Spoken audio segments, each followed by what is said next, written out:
नमस्कार दोस्तों ट्रंप ने भारत के ऊपर जिस तरह से हमला किया है, जी हाँ, ये हमले जैसा है। जिस तरह का टैरिफ लगा है 50% का, जाहिर सी बात है अगर आप भारत की इकोनॉमी को तोड़ने की कोशिश करोगे तो ये हमारे ऊपर हमले जैसा है। लेकिन भारत ने भी यहाँ पर अपने जो रिफॉर्म्स हैं उसको एकदम फास्ट ट्रैक मोड में कर दिया है ताकि हम इसको प्रोटेक्ट कर सकें। आप देख सकते हो खबर, Modi fast tracks reforms to shield economy from US tariff.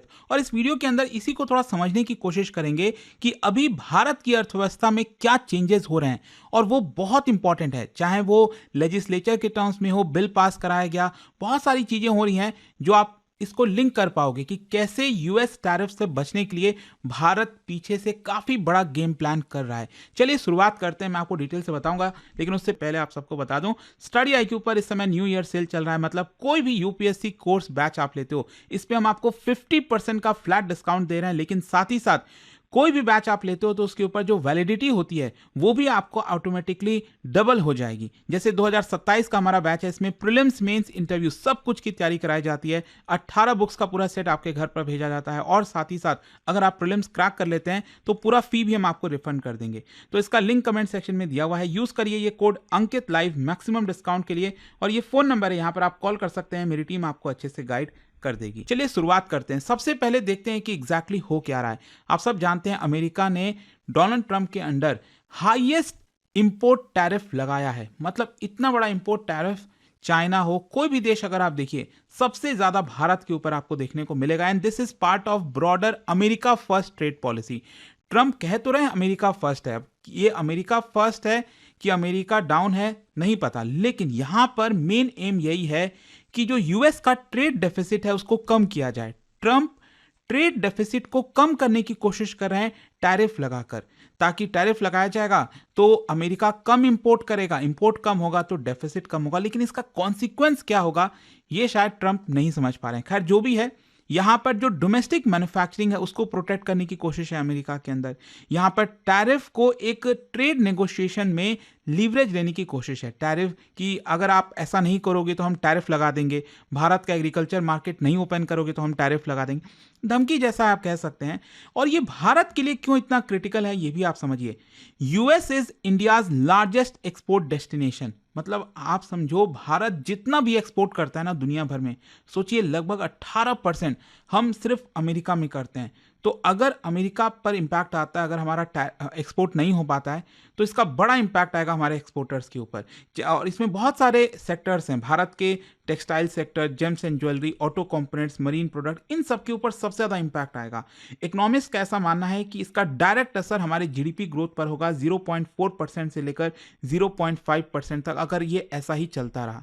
अच्छा, यहाँ पर भारत के लिए चैलेंज किस प्रकार का है, इसको शॉर्ट टर्म और लॉन्ग टर्म की तरह आप देख सकते हैं। शॉर्ट टर्म चैलेंज की अगर हम बात करें तो भारत का जो आइटम है, भारत का जो प्रोडक्ट है, उसका प्राइस कॉम्पिटिटिवनेस लूज हो जाएगा यूएस मार्केट में। मतलब दूसरे देशों के प्रोडक्ट सस्ते लगेंगे तो वो हमारे से इंपोर्ट नहीं कराएंगे, वो किसी और देश से इंपोर्ट कराएंगे।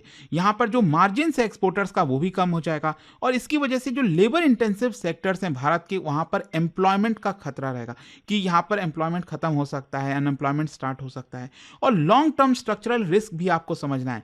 क्या है कि हम ओवर डिपेंडेंस हो रहे थे एक सिंगल एक्सपोर्ट मार्केट में। यहाँ पर जो वल्नरेबिलिटी है जियोपॉलिटिकल ट्रेड एक्शन से, ये आपको देखने को मिल रहा था, और भारत का जो ग्लोबल सप्लाई चेन का इंटीग्रेशन है वो डिसरप्ट हो रहा था। तो ये आपका स्ट्रक्चरल रिस्क था। अच्छा, भारत ये अब स्ट्रैटेजिक रिस्पॉन्स किया, ये तो रियलिटी। अब क्या कर सकते हैं, ट्रम्प जैसा राष्ट्रपति, आप उसको 4 साल झेलना है, ठीक है, 1 साल हो चुका है, 3 साल और झेलना है, आपको तो करना ही पड़ेगा ना, अपने आप को प्रिपेयर करना पड़ेगा। तो यहां पर रिफॉर्म्स क्यों भारत ने लाया, ना कि रिटेलिएट किया। देखो ये भी चीज समझना है, बहुत से लोग उत्साहित हो जाते हैं कि भारत भी क्यों नहीं ऐसा कर देता, हम भी एक बार में 50% टैरिफ अनाउंस कर दे। देखो भारत ने बहुत ही डेलिब्रेट तरीके से रिटेलिएटरी टैरिफ को अवॉइड किया है, क्योंकि क्या होता है ना, ट्रेड वॉर एस्केलेट होता है तो इकोनॉमिक अनसर्टेनिटी आती है, अल्टीमेटली इससे भारत को ही नुकसान होगा, अमेरिका को भी होगा। लेकिन अमेरिका एक बहुत बड़ी इकोनॉमी है, वो शायद झेल जाएगा, लेकिन भारत जैसी इकोनॉमी को ये मिस्टेक नहीं करना चाहिए। फिर डब्ल्यूटीओ में अगर मान लो हम मामला लेकर जाते हैं तो वो वैसे ही टाइम कंज्यूमिंग है, कुछ होगा नहीं वहां पर। ठीक है, एक बस एक बॉडी बनकर वो रह गया है। और रिटेलिएशन की वजह से क्या होता है, जो इनपुट कॉस्ट है इंडियन इंडस्ट्री का वो इंक्रीज हो जाता है। तो हम इधर नहीं जाना चाहते।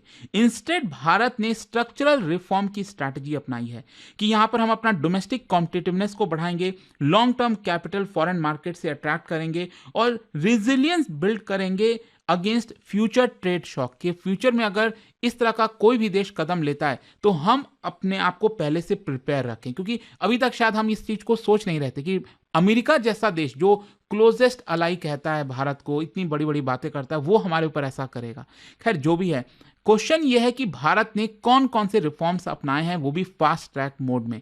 सबसे पहला आपने रिसेंटली देखा होगा कि न्यूक्लियर एनर्जी सेक्टर को ओपन कर दिया गया प्राइवेट पार्टिसिपेशन के लिए। जो एक बिल पास हुआ था ना दिसंबर में, शांति बिल, ठीक है, ये हमने पास कराया और इसकी वजह से प्राइवेट सेक्टर की एंट्री हो जाती है। प्राइवेट प्लेयर, फॉरेन प्लेयर्स अब यहां पर न्यूक्लियर पावर जनरेट कर सकते हैं भारत में। अभी तक वो स्टेट मोनोपोली था। तो ये मैटर इसलिए करता है क्योंकि न्यूक्लियर पावर एक कैपिटल इंटेंसिव और इंडस्ट्रियल ग्रोथ सपोर्टिव वाली इंडस्ट्री है।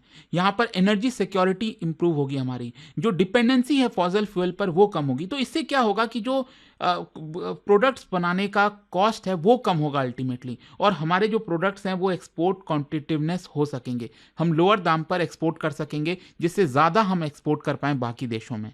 फिर दूसरा आपने सुना होगा, सरकार ने इंश्योरेंस सेक्टर को भी ओपन कर दिया था 100% एफडीआई के लिए। अभी तक क्या था कि 74% एफडीआई अप्रूव था foreign direct investment insurance sector में। अब इंश्योरेंस सेक्टर में भी क्या है ना, बहुत लंबा समय लगता है आपको प्रॉफिट जनरेट करने में। तो इसलिए यहाँ पर हमें जरूरी है कि लॉन्ग टर्म कैपिटल भारत में आ सके।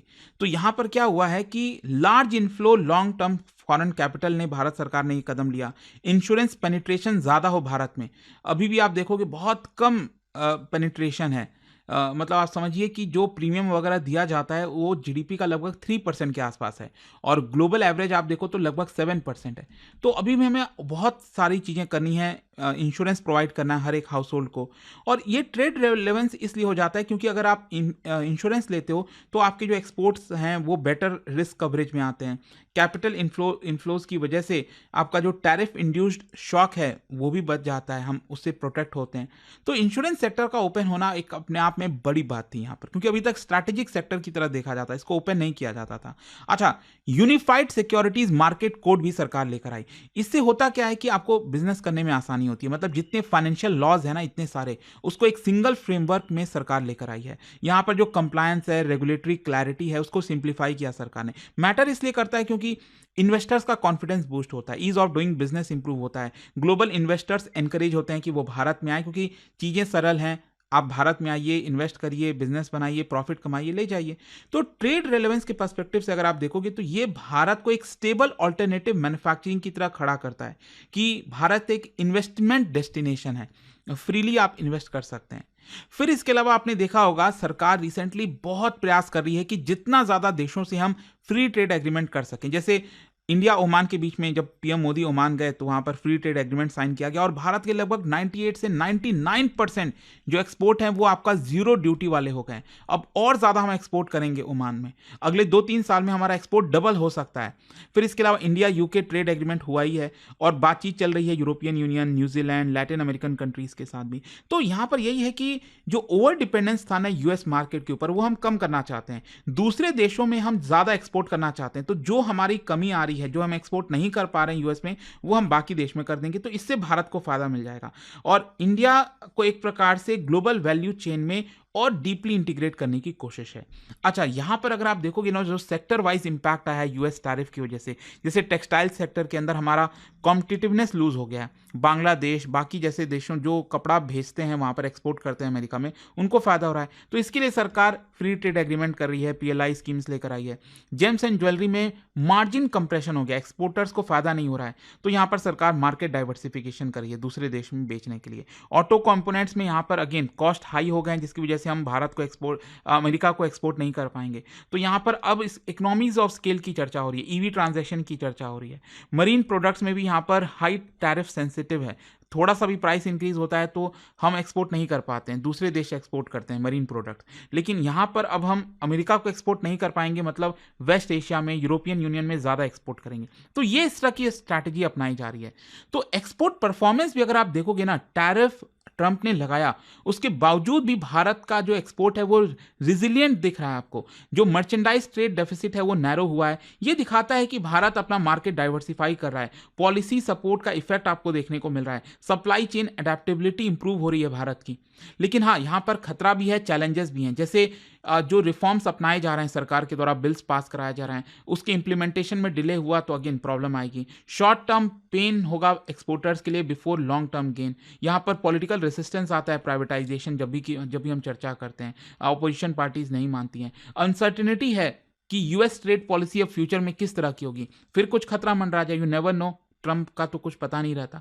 खैर, यहां पर लॉन्ग टर्म इंपैक्ट क्या होगा इसका, देखो, अगर ये रिफॉर्म्स अपना लिए गए, सही से इंप्लीमेंट हो गए, तो भारत की इकोनॉमिक रेजिलियंस और मजबूत होगी। मेक इन इंडिया एक क्रेडिबल ऑल्टरनेटिव की तरह साबित होगा चाइना के प्रति। इंप्रूव होगा नेगोशिएटिंग लिवरेज, मतलब ग्लोबल ट्रेड में क्या है, आपके पास कितना लिवरेज है वो मायने रखता है। तो भारत का लिवरेज जो है और बढ़ जाएगा, और भारत का जो एम्बिशन है $5 ट्रिलियन इकोनॉमी बनने का, वो भी यहां पर हम अचीव कर सकेंगे। तो ये पूरा वीडियो था दोस्तों, आई होप कि आपको डिटेल में समझ में आया होगा कि भारत किस तरह से रिफॉर्म्स अपना रहा है ताकि हम यूएस टैरिफ से बच सकें। जाने से पहले एक बहुत ही इंटरेस्टिंग क्वेश्चन, देखो, किसी भी देश के बैलेंस ऑफ पेमेंट के रेफरेंस में यहां पर कुछ स्टेटमेंट दिया है और आपको बताना है कौन सा करेक्ट है, और उसका राइट आंसर आप सब जानते हैं, मेरे इंस्टाग्राम पर तो मिलेगा ही। वहां पर अगर आप नहीं हो कोई बात नहीं, टेलीग्राम से ले सकते हैं इसका सही उत्तर। और दोस्तों, जैसा मैंने आपको बताया, अगर आप यूपीएससी की तैयारी कर रहे हैं, कोई भी बैच चाहते हैं, हमारा न्यू ईयर सेल चल रहा है, 50% फ्लैट डिस्काउंट के साथ साथ डबल वैलिडिटी भी हम आपको यहां पर प्रोवाइड कर रहे हैं। जैसे 2027 का बैच हमारा ले सकते हैं, इसके लिए आपको प्रीलिम्स, मेंस, इंटरव्यू सब कुछ की तैयारी इसके अंदर हम कराते हैं, और साथ ही साथ 18 बुक्स का पूरा जो सेट है वो आप कोरियर के माध्यम से आपके घर पहुंच जाता है। और प्रीलिम्स अगर आप क्रैक करते हो तो वो भी फी हम रिफंड कर देते हैं। आपको बस यूज करना है ये कोड अंकित लाइव, मैक्सिमम डिस्काउंट के लिए। ध्यान रखिएगा, ये जो सेल है वो 4 जनवरी तक ही वैलिड है। ये फोन नंबर भी दिया है, यहां पर आप कॉल कर सकते हैं, मेरी टीम आपको अच्छे से गाइड कर देगी। स्टडी IQ IAS, आपका सिलेक्शन हमारा मिशन।